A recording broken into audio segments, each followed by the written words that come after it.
When I was around 8 years old, my favorite television show was Batman.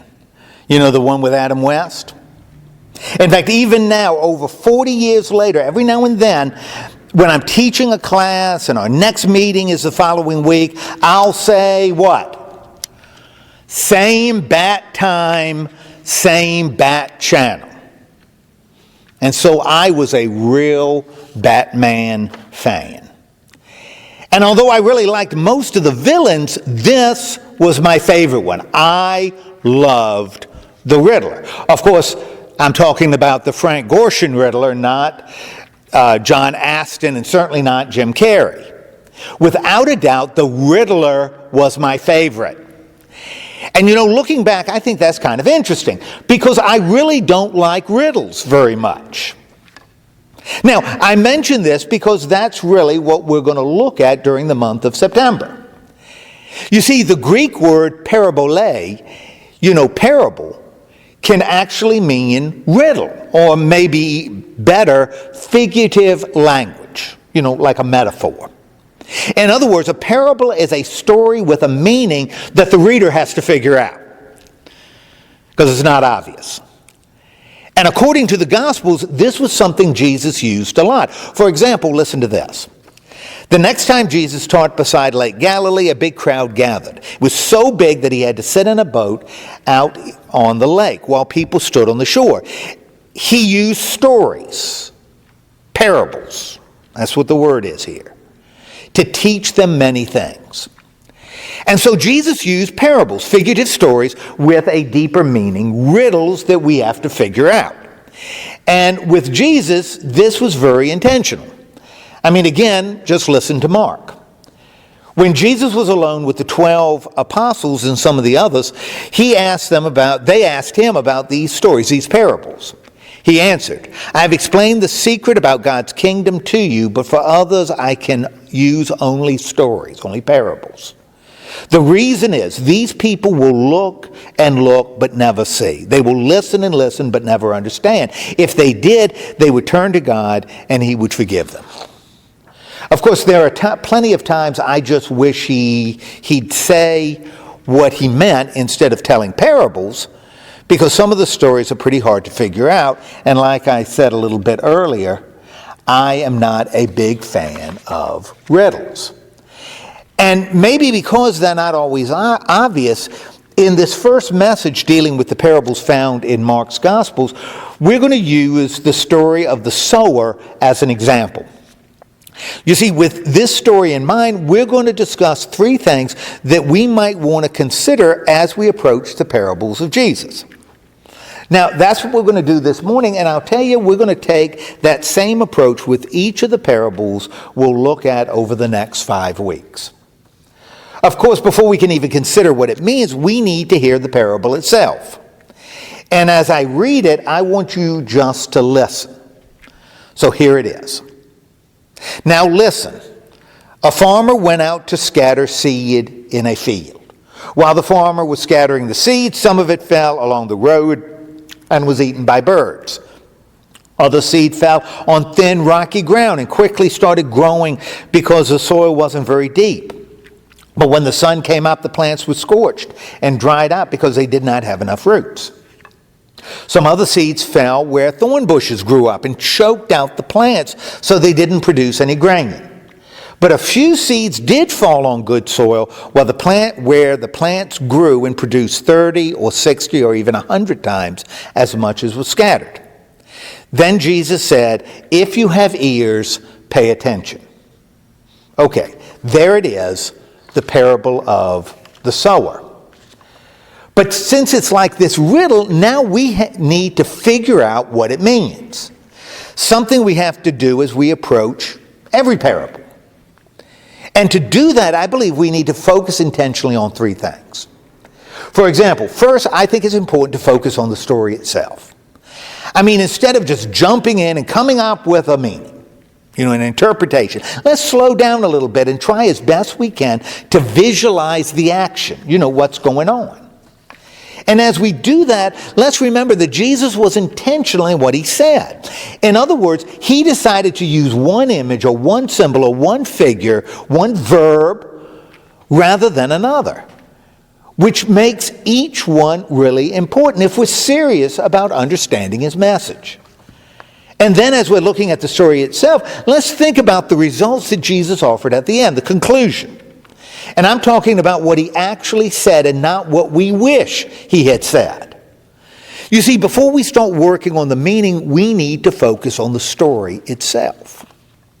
For example, take the parable of the sower. We've got a farmer doing what? He's scattering seed, right?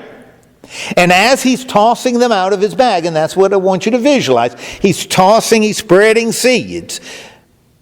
The seeds fall on two kinds of soils. Soil that's poor and soil that's really good. And both the poor and the good soil can be broken into three distinct types.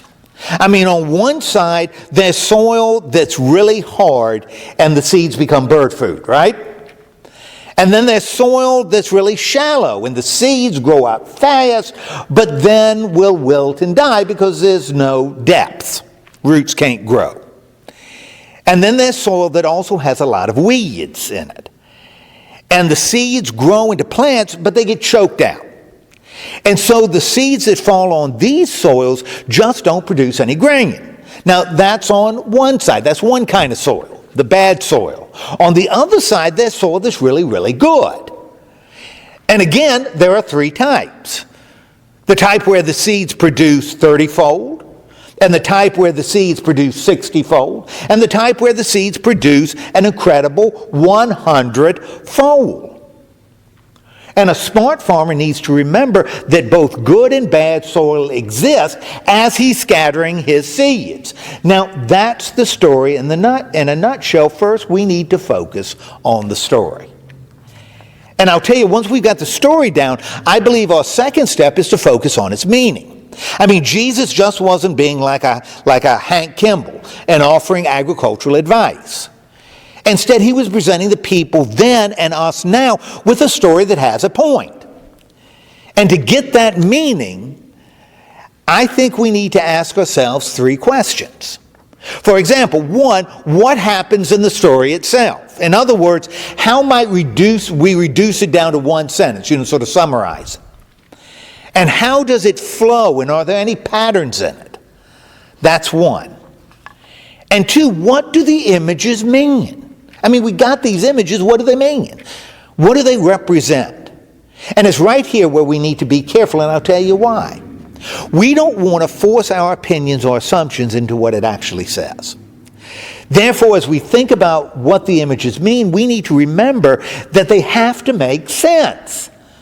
The images have to be reasonable, and they have to relate to the action. What do they mean? That's question number 2. And 3, what's the point? In other words, given what happens in the story and what the images mean, how does Jesus want us to think and feel once we're done? And maybe more important than that, what does Jesus want us to do? You see, by answering those 3 questions, I think that's how we get to a parable's meaning. And I'll tell you, I think we can see that in the parable of the sower. But with this particular story, we're in luck because Jesus gave his disciples the meaning after he told them the story. And even though this kind of thing doesn't happen much, we should simply accept it when it does. In other words, when Jesus explains a parable, I think it's important for us to accept the explanation. In other words, I don't think we should be saying, well, Jesus, you're not right about this. I know better. This is what it actually means.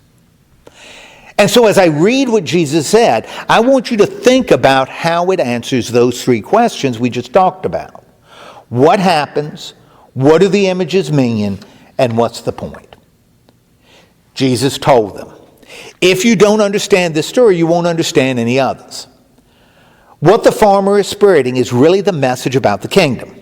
The seeds that fall along the road are the people who hear the message, but Satan soon comes and snatches it away from them.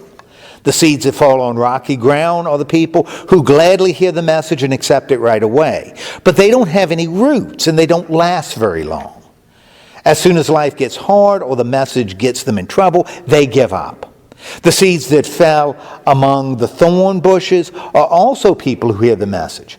But they start worrying about the needs of this life. They are fooled by the desire to get rich and to have all kinds of other things. So the message gets choked out and they never produce anything.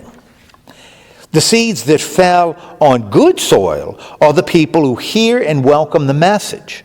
They produce 30 or 60 or even 100 times as much as was planted. Now, that's what Jesus said. Therefore, we've got the meaning, something that we would have had to figure out on our own if it hadn't been here. After we're familiar with the story, we need to focus on its meaning. The second thing we need to do as we approach a parable. And third, somewhere down the line, we're going to have to focus on the application. On how the story, the riddle that we've had to answer, how does it relate to us? And I'll tell you, that's really where the rubber hits the road, because without some kind of application, neither the story nor the meaning is very helpful. I mean, it may be nice or clever, but not necessarily important because we can't do anything with it. And so we need to think about the application. I believe it's important to consider it from two different angles. On one hand, I think we need to ask ourselves what it meant back then. To the folks who were there when Jesus said it, and those early Christians who first heard it. Given their situation, given who they were and what they faced, how did the parable speak to them? You see, on one hand, that's something we need to consider. On the other hand, we also need to ask ourselves about what it might mean right now, to us living in Weirton, West Virginia in the year 2019. Of course, to answer that question, we need to think about what we might share with those early Christians. In what ways is our situation similar and in what ways is it different? And can we apply the story to ourselves like they did back then? Now, that's what we're going to be doing when we focus on applying a parable. And that certainly relates to how we apply the parable of the sower. And even though it might not have meant much to the people who heard or even the disciples who got the explanation, I believe it said a lot to Christians who first heard Mark's gospel. I mean, just think about their situation.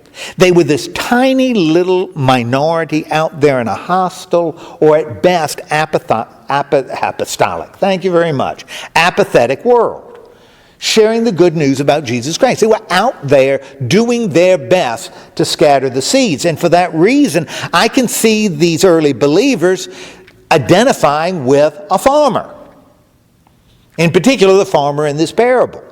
And I can believe that they were pretty discouraged when some who heard couldn't have cared less. They were like hard soil, while others heard and got all excited and then sort of drifted away. Shallow soil. While others believed but didn't grow because they tried to Christianize those old habits and values, things that they probably should have given up.